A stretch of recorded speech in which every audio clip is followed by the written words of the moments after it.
Umiiral pa rin ang habagat sa Luzon at Visayas at ito po ang nagdudulot ng mga pagulan sa ilang bahagi ng Northern Luzon at Central Luzon.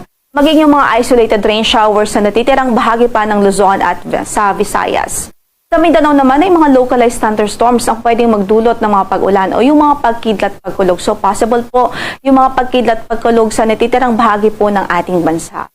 At meron tayong minomonitor na LPA ngayon malapit sa ating area of responsibility at base sa ating huling pagtaya ay nakita po natin ang kanyang lokasyon sa layong 1,060 kilometers silangan, hilagang silangan ng extreme northern Luzon.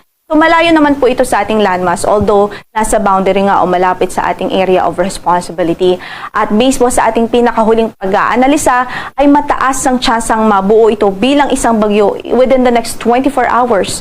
That's why we're closely monitoring this weather system dahil posible po ito maging bagyo at posible ring pumasok ng ating area of responsibility panandalian. Sakali pong maging bagyo ito at pumasok ng ating PAR ay papangalanan po natin siyang si Bagyong Fabian.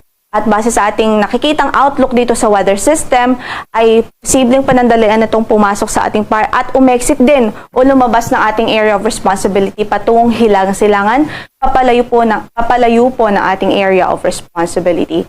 So sa ngayon wala naman tayong nakikitang direktang epekto o magiging direktang epekto nitong weather system sa ating kalupaan maliban sa mga posibilidad ho ng pag-enhance o paghatak ng habagat nito na makakaapekto naman sa Northern Luzon, ilang bahagi ng Northern at Central Luzon.